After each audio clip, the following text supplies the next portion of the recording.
नस्ली की वजह से अमूमन लोगों को बाल गिरने का मसला रहता है। सफ़ेद ज़ीरा दूध में डाल के इस्तेमाल करें, इससे बहुत अच्छे इसके फ़ायदे आएंगे। जिन लोगों के चेहरे पर दानों के निशान रह जाते हैं या दाने रह जाते हैं, उनके लिए मैं एक पेस्ट बताने लगा हूँ। सना मक्की जिस्म से फासिद मादा निकालने के लिए इस्तेमाल की जाती है।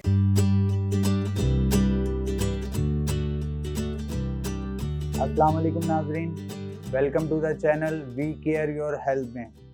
आज जिस जड़ी बूटी के मुतालिक हम गुफ्तगू करने लगे हैं, इसको बंगाली ज़बान में गुले धावा कहा जाता है और हिंदी ज़बान में धाई के फूल कहा जाता है और अंग्रेज़ी ज़बान में फ्लोरिबुंडा कहा जाता है। इसका पौधा 10 फीट ऊंचा होता है। इसके पत्ते जर्द माइल होते हैं। ये मई और जून में फूलों से भरा हुआ होता है। इसके पत्ते चमड़ा रंग करने के काम में भी आते हैं। इसका जायका तल्ख होता है और इसका मिजाज सर्द और खुश्क होता है। ये अमूमन तौर पर हिंदुस्तान और पाकिस्तान के जंगलात में पाया जाता है। पाकिस्तान के शहर रावलपिंडी में ये ज़्यादा पाया जाता है।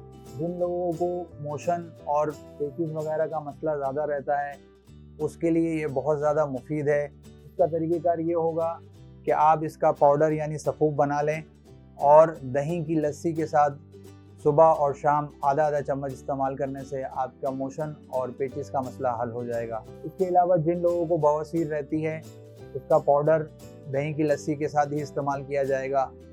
सुबह निहार मुँह खाली पेट और शाम में भी खाली पेट इस्तेमाल करने से बवासीर का मसला बहुत हद तक हल हो जाएगा। इसके अलावा जिन ख़वातीन को हैवी ब्लीडिंग रहती है, ये उसके लिए भी बहुत ज़्यादा मुफीद है। या जिन ख़वातीन को लिकोरिया का मसला रहता है, ये उनके लिए भी बहुत ज़्यादा मुफीद है। इसका तरीक़ा इस्तेमाल ये होगा कि आपने इसका पाउडर यानी सफ़ूफ बनाना है और शहद में मिलाकर उसको इस्तेमाल करने से आपका ये मसला भी हल हो जाएगा। आमतौर पर जलेबी निशान से लोग बहुत ज़्यादा परेशान रहते हैं, तो आपको ये बताता चलूँ, उन लोगों को परेशान होने की ज़रूरत नहीं है। वो गुले धावा सरसों के तेल में पकाएँ और जलाकर उसको वहाँ निशान पर लगाने से वो निशान बहुत हद तक ख़त्म हो जाता है। जाते जाते मैं आपसे ये कहूँगा कि मेरे चैनल को लाइक करें, सब्सक्राइब करें और शेयर करें और कमेंट्स में ज़रूर बताएं कि आपको वीडियो कैसी लग रही है। अगर आपने कोई बात पूछनी है तो कमेंट्स में मुझसे पूछ सकते हैं। मुझे आप इजाज़त दें। मैं आपका हरबुलिस्ट हकीम महर मोहम्मद मुगीस, शुक्रिया।